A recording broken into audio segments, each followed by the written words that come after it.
అయితే బీసీలు ఉంటున్నాయి, సీట్లు ఇచ్చే పరిస్థితి మాత్రం లేదు. ఏంటి ఏమనుకుంటున్నారు అసలు? మీరు అన్నట్లుగా ప్రతి నియోజకవర్గంలో కూడా బీసీ ఎస్సీ ఎస్టీ మైనార్టీలు 65-70% మంది ఉన్నారు. అది అందరికీ జగమెరిగిన సత్యం. బీసీలు ఎటుపక్కన ఉంటే, బీసీ ఎస్సీ ఎస్టీ మైనార్టీ ఎటుపక్కన ఉంటే అటుపక్క గవర్నమెంట్ వస్తుందని చెప్పి లాస్ట్ ఎలక్షన్స్ ప్రూవ్ చేసింది. వాటన్నిటికీ ముఖ్య కారకులు ఎవరు? మా జంగా కృష్ణమూర్తి గారు.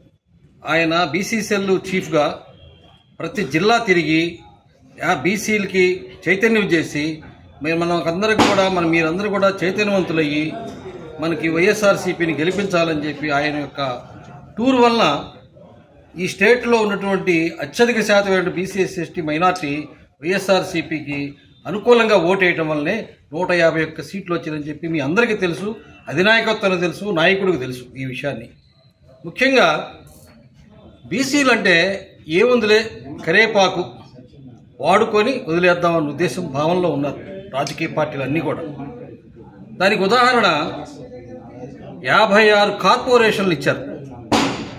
కార్పొరేషన్లు అడుగుతున్నారు కదా, ఏముందిలే పెద్ద కార్పొరేషన్ అంటే పెద్ద ఇదే ఉంది, ఒకడికేంది అడిగేది ఏంది, అడగను అడుగుకోండి కార్పొరేషన్లు అన్నారు. ఆ రోజు ముఖ్యమైనటువంటి బీసీల్లో అత్యధిక శాతం ఉన్నటువంటి పెద్దన్న పాత్ర పోషించేటువంటి యాదవులు, మిగతా కులాలు గౌడాసు, పద్మశాలీలు, వీళ్ళు కొంతమంది అడిగారు. ఆయన ఇచ్చిన విధానాన్ని బట్టి, వాటిని నడిపించిన యొక్క పరిస్థితిని బట్టి చూస్తే బీసీని అవహేళన చేసినట్టుగా ఉంది. 56 కార్పొరేషన్లు ఇచ్చి వాళ్ళకి కుర్చీలు బలాలు కూడా లేవు, ఒక నిధి ఒక రూపాయి కూడా వాళ్ళకి కేటాయించాల.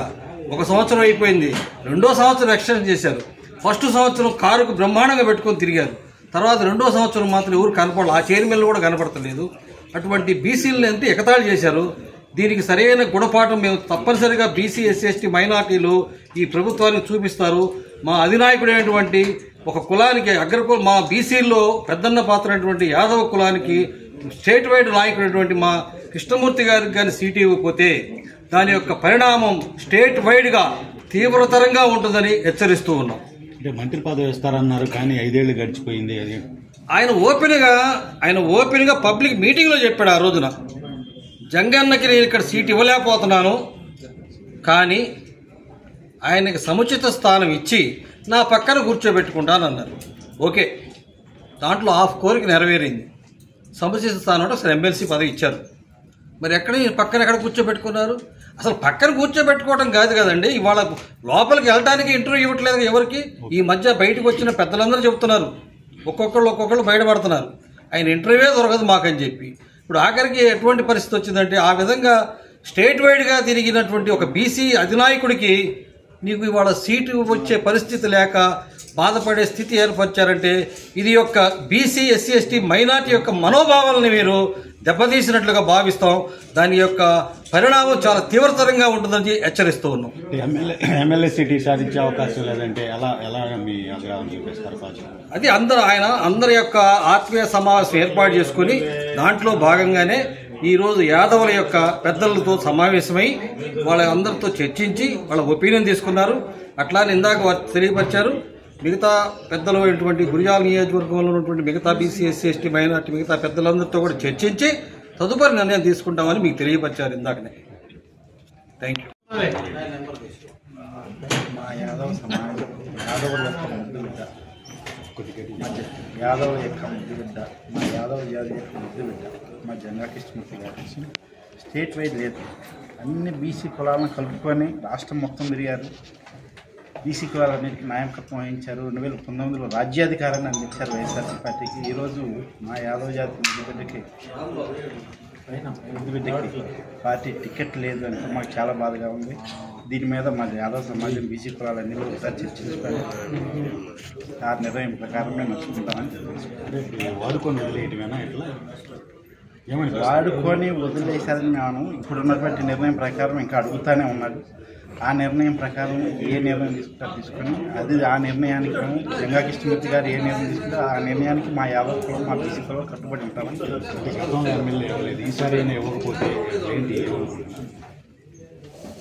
ఏమని అడుగుతున్నాం. ఇంకా నిర్ణయం వాళ్ళు కూడా ఫైనల్గా చెప్పలేదు. ఏమని అడుగుతున్నాం, ఇవ్వాలని మేము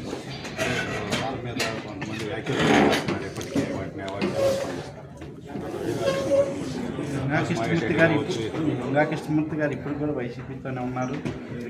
పార్టీ టికెట్ కావాలని అడుగుతూనే ఉన్నారు. వారి నిర్ణయం ప్రకారం మేము అందరం చెప్తాను. నిర్లక్ష్యం చేయడం పట్ల అధికార పార్టీకి సంబంధించి యాదవులు సామాజిక న్యాయం కోసం పోరాడేవాళ్ళు. ఎందుకంటే యాదవులు నమ్మితే ప్రాణం ఇస్తారు. మరి అటువంటి యాదవులు నమ్మి నీ చెంతకు వస్తే నువ్వు ఆ యాదవుల్ని ప్రాణం తీసే పరిస్థితి ఇవాళ ఏర్పడింది. మరి వాళ్ళు నిన్నే నమ్ముకొని జీవితాంతం మరి వాళ్ళకు ఏదో ఒకటి న్యాయం చేస్తాడు అనే ఉద్దేశంతోనే వాళ్ళు నిన్ను అంటిపెట్టుకొని ఉండటం జరిగింది. కానీ ఇవాళ వాళ్ళకి అన్యాయం జరిగింది కాబట్టే వాళ్ళు బయటకు వచ్చి వాళ్ళ మరి యాదవ సామాజిక వర్గాన్ని అందరిని కూడా కూడగట్టుకొని మరి భవిష్యత్తు కార్యాచరణ ఏం చేద్దాం అనే ఆలోచనతో మరి ఈరోజు జంగా కృష్ణమూర్తి గారు ముందుకెళ్ళడం జరుగుతుంది. అది నిర్ణయం అనేది ఆయన తీసుకుంటే ఆ నిర్ణయానికి ఈ యాదవ సామాజిక వర్గం అంతా కూడా కట్టుబడి ఉంటుంది. ఏ నిర్ణయం తీసుకున్నా కూడా ఆయనకి మరి గత 2 పర్యాయాలు మరి ఎమ్మెల్యేగా చేశాడు. మరి ప్రజెంట్ ఎమ్మెల్సీగా కూడా చేస్తున్నాడు. మరి అటువంటి ప్రజా ఆదరణ కలిగిన నాయకుడికి ఇవాళ నువ్వు మొండి చేయి చూపిస్తున్నావంటే మరి బీసీలకి అలాగే ఆ బీసీల్లో ఉన్న యాదవ సామాజిక వర్గానికి నువ్వు ఇవాళ మొండి చేయి చూపిస్తున్నావంటే అది చాలా దారుణం. నీ పతనానికి నాంది అది.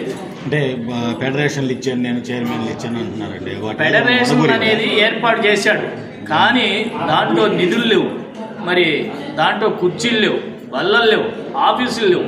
మరి అటువంటి వాళ్ళు మరి ఎక్కువగా మరి వాళ్ళు పాపం ఆశపడ్డారు. మాకు కార్పొరేషన్ పదవి వచ్చింది, మేము యాదవ్ కార్పొరేషన్ వచ్చింది, వడ్డెర కార్పొరేషన్ వచ్చింది, అలాగే కొంతమంది కార్పొరేషన్లో చైర్మన్గా ఇచ్చారు. వాళ్ళు ఆశపడ్డారు, సంతోషపడ్డారు. కానీ దానికి నిధులు లేవు, విధులు లేవు, కుర్చీలే లేవు. పాపం వాళ్ళను దాన్ని ఆ కార్పొరేషన్ పదవిని నమ్ముకొని వాళ్ళు అప్పులు చేసి కార్లు మరి ఆ హోదాకి తగ్గట్టుగా వాళ్ళు మెయింటెనెన్స్ ఖర్చులు పెంచుకొని ఇవాళ అప్పులు పాలయ్యే పరిస్థితి ఇవాళ చూస్తున్నాం. మరి అదే కార్పొరేషన్ చైర్మన్ చేసిన వాళ్ళు కూడా ఇవాళ లబోదిబోమని ఏడ్చే పరిస్థితి ఉంది. అంటే తగిన ప్రాధాన్యత ఇవ్వకపోతే ఏం చేయబోతున్నారు రాబోయే ఎన్నికల్లో మీ ప్రతాపం? యాదవ సామాజిక వర్గానికి ప్రాధాన్యత ఇవ్వకపోతే, బీసీలకు కూడా ప్రాధాన్యత ఇవ్వకపోతే మరి జగన్మోహన్ రెడ్డి గారిని గద్దె దించే వరకు కూడా ఈ బీసీలు అందరూ కూడా మరి ఆయన్ని గద్దె దించడానికి అందరూ కంకణం కట్టుకొని ముందుకెళ్తారని నేను తెలియజేస్తున్నాను. ముఖ్యుల ఆత్మీయ సమావేశం జరిగింది.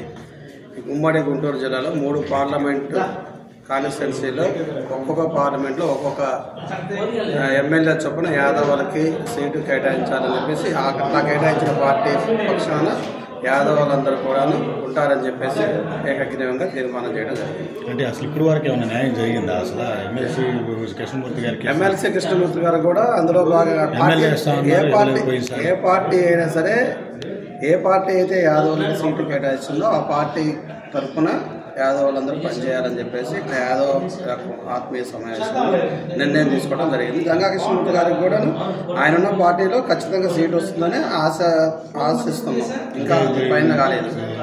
కాసు మాటలు వింటే కనుక మహేష్ రెడ్డి గారి రానట్టే పరిస్థితి అది ఇంకా తేలలేదు. అది కంప్లీట్ అయిన తర్వాత, ఏ విషయం తెలిసిన తర్వాత ఆయన ఏ నిర్ణయం తీసుకుని ఆయనతో పాటు అందరం కలిసి ఉంటామని చెప్పేసి తీర్మానం చేయడం జరిగింది. టీడీపీలోకి వెళ్ళినారు తెలియదు మరి ఆయన టీడీపీలోకి వెళ్తున్నారా లేదా అనేది ఎవరితో టచ్లో ఉన్నట్టు కూడా మాకు ఇంతవరకు అటువంటి ఇన్ఫర్మేషన్ అయితే లేదు, గ్యారంటీ అయితే లేదు. ప్రజెంట్ ఏంటంటే ఇప్పటి వరకు కూడాను ఆఖరి వరకు కూడాను ఇందులోనే సీట్ వస్తుంది అనేటువంటి ఒక ఆశాభావంతో ఆయన ఉన్నారు. జగన్మోహన్ రెడ్డి పోయినసారి పక్కనే కూర్చోబెట్టుకుంటాను, మంత్రివర్గంలో ఇస్తాను, ఎమ్మెల్సీ ఇచ్చాను, అవన్నీ గతంలో జరిగిపోయినాయి. ఇప్పుడు అది కాదు, ప్రజెంట్ కంపల్సరీగా ఒక బీసీ నాయకుడిగా గురజాల నుంచి గతంలో 4 పర్యాలు బీసీలు పోటీ చేశారు, 2 పర్యాలు గెలిచారు. జంగా కృష్ణ గారు 3 సార్లు పోటీ చేశారు, ఒకసారి ఆల వెంకటేశ్వర గారు పోటీ చేశారు. కాబట్టి అక్కడ అది బీసీల సీటు. గురజాల అనేది బీసీ సీటు కాబట్టి బీసీలకే కేటాయించాలనేది ప్రధాన డిమాండ్. యువ సంఘాలు యువత ఎట్లా భావిస్తాను ఈ ప్రస్తుతం? జంగా కృష్ణమూర్తి గారు గతంలో తెలుగుదేశం పార్టీను మరి మధ్యలో వైసీపీలోకి కానీ కాంగ్రెస్ పార్టీలోకి కానీ వెళ్ళటం జరిగింది. ఏదో ఆశించి ఈ జగన్మోహన్ రెడ్డి యొక్క లక్షణాలన్నీ తెలుసుకొని ఈ రోజుకి ఆయనకి ఒక అవగాహన వచ్చేసింది.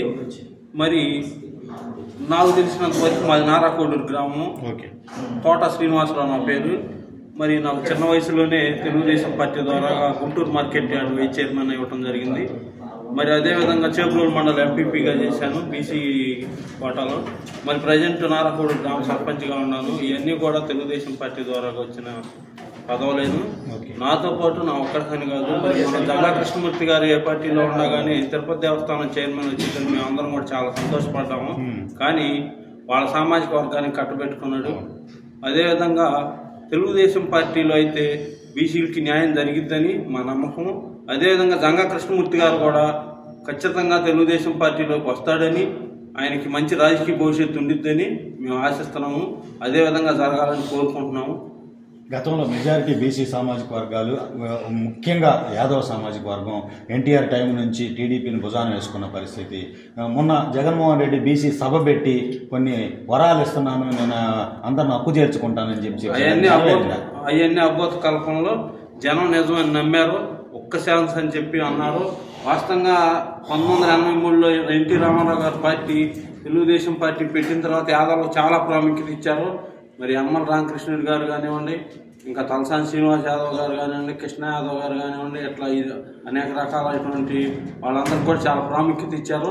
ఇప్పుడు కూడా అదేవిధంగా 83లో రామారావు గారు ఎట్లా ప్రాధాన్యత ఇస్తారో రేపు జరగబోయే 2024లో గెలిచిన తర్వాత కానీ గెలవ ముందు కానీ టికెట్లు అంతే ఇస్తారో, ప్రాధాన్యత కూడా అంతే ఉండిద్దని, యాదవ్ సోదరులందరికీ కూడా గౌరవం గుర్తింపు వచ్చిద్దని ఆశిస్తూ కృష్ణమూర్తి గారిని కూడా మరొకసారి మళ్ళీ తెలుగుదేశం పార్టీలోకి రావాలని ఉన్నారు. టీడీపీ వాళ్ళు కృష్ణమూర్తి గారికి అవకాశం ఇస్తాం రమ్మంటున్నారని టచ్లో ఉన్నట్టు తెలుస్తుంది.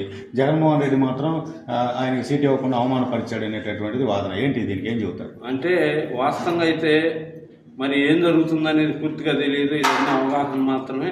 మేమైతే మనస్ఫూర్తిగా యాదవ్ సంఘం తరఫున మరి తెలుగుదేశం పార్టీ తరఫున, ఎందుకంటే తెలుగుదేశం పార్టీలో అయితే బీసీలకు న్యాయం జరిగింది. తద్వారా మరి చాలా మందికి న్యాయం జరగడం జరిగింది. ఇక్కడ దగ్గరలో పెదకాకాని మల్లేశ్వర స్వామి దేవస్థానం చైర్మన్ ఇవ్వడం జరిగింది 2019కి ముందల. మరి తిరుపతి దేవస్థానం చైర్మన్ ఇచ్చారు. మరి నాకు చిన్న వయసులోని Guntur market yard vice chairman పదవి ఇచ్చారు. అట్లా అనేక రకాల పదవులు పొంది బీసీలకి తెలుగుదేశం పార్టీలో అయితేనే న్యాయం జరిగిద్దని మా యొక్క అభిప్రాయము. కృష్ణమూర్తి గారు కూడా తెలుగుదేశం పార్టీలో జాయిన్ అవుతారని ఆశిస్తూ మంచిగా ఆయన రాజకీయ భవిష్యత్తు ఉండాలని కోరుకుంటూ సెలవు తీసుకుంటాం. అంటే ఇప్పుడు ప్రస్తుతం టీడీపీ ప్రభుత్వాన్ని చూసాం, గతంలో వైసీపీని ప్రస్తుతం చూస్తున్నాం.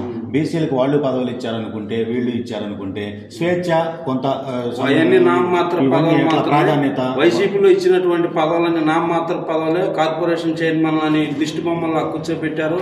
వాళ్ళకి ఎక్కడా కూడా స్వేచ్ఛ స్వతంత్రాలు లేవు, సొంత నిర్ణయాలు తీసుకునే అధికారాలు లేవు. పక్కన షాడో లాగా వాళ్ళ సామాజిక వర్గానికి సంబంధించిన మాత్రం పెంచి పోషించి వీళ్ళను ఊరిక ఆట మ్యూజియంలో బొమ్మలా కూర్చోబెట్టారు తప్పనిచ్చి ఆ యొక్క ఆలోచన కలిగే వాళ్ళ చాలామంది పార్థసారథి గారు కానివ్వండి, లేకపోతే బుర్ర మధుసూదన్ యాదవ్ గారు కానివ్వండి, పల్లా వంశీకృష్ణ కానివ్వండి, మరి మన కృష్ణమూర్తి గారు కానివ్వండి, వీళ్ళందరూ కూడా ఇవాళకి కళ్ళు తెరిచి నిజ స్వరూపాలు బయటకు తెలుసుకొని జగన్మోహన్ రెడ్డి యొక్క వికృత శాస్త్రాలన్నింటినీ గమనించి ఇప్పటికి బయటకు వస్తున్నారని, వచ్చి తద్వారా రాజకీయ భవిష్యత్తులో మరిన్ని పదవులు అధిరోహిస్తారని చెప్పి చెప్పుకుంటూ చాలా తీసుకుంటాం. మీటింగ్లో సారాంశం ఏంటి, అసలు ఏమనుకుంటున్నారు, నేను పట్టుకుంటాను. అందరికీ నమస్కారం. ఈరోజు ఉమ్మడి గుంటూరు జిల్లా యాదవుల ఆత్మీయ సమావేశం నిర్వహించడం జరిగింది. ఈ ఉమ్మడి గుంటూరు జిల్లాలో దగ్గర 2.5 లక్షల వరకు యాదవ ఓటు బ్యాంక్ ఉంది. గుంటూరు జిల్లాలో గత 40 సంవత్సరాల తర్వాత నుంచి జంగా కృష్ణమూర్తి గారు ఏకైక నాయకుడిగా ఉన్నాడు యాదవ సంఘం తరఫున. అతనికి వైసీపీ పార్టీ నుంచి కూడా ప్రాధాన్యత ఇవ్వడం జరిగింది. 2019లో జగన్మోహన్ రెడ్డి గారి పిలుపు మేరకు అన్న నీకు ఎమ్మెల్సీ ఇస్తాను, ఎమ్మెల్యే ఆగమంటే ఆయన ఎమ్మెల్సీ తీసుకొని పార్టీకి అధికారంలో రావడానికి కృషి చేశారు. కానీ ఈరోజు ఎమ్మెల్యే సీటు విషయం వచ్చేటప్పటికి యాదవులకే ప్రాధాన్యత లేకుండా అధికారంలో ఉన్న పార్టీ పోకడవపోతుంది. ఈరోజు 2019లో తెలుగుదేశం ఓడిపోవటానికి ఆ రోజు మేము తెలుగుదేశం పార్టీకి అధిష్టానం తెలియజేశాం. మీరు గుంటూరు జిల్లాలో యాదవులకు సీటు ఇవ్వకపోతే మీరు అధికారాన్ని కోల్పోతారని తెలియజేయడం జరిగింది. కానీ వాళ్ళు మేము చెప్పిన మాటని పెడచెవిన పెట్టడం వల్ల గుంటూరు జిల్లాలో తెలుగుదేశం పార్టీ సర్వనాశనమైంది. ఈరోజు కూడా మళ్ళీ వైసీపీ అధిష్టానం తెలియజేయడం జరుగుతుంది. మీరు మా యాదవులను గౌరవించి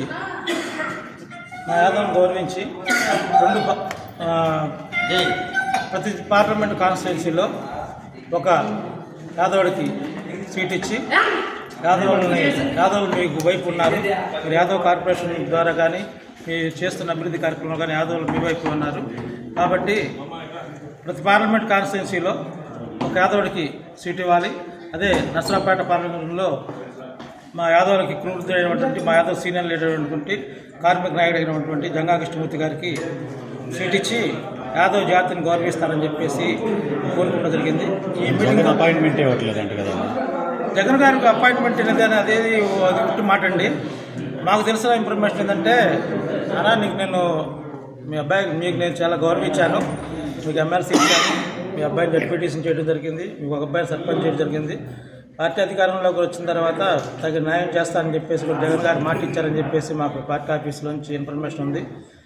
అదే జంగా కృష్ణమూర్తి గారు సరైన సమయంలో సరైన నిర్ణయం తీసుకుంటారని తెలియజేస్తున్నాం. దానికన్నా ముందు కూడా జగన్మోహన్ రెడ్డి గారు యాదవ్ను గౌరవిస్తారని చెప్పేసి నేను అఖిల భారత యాదవ్ మహాసభ రాష్ట్ర కార్యదర్శిగా తెలియజేస్తున్నాను. జై యాదవ్.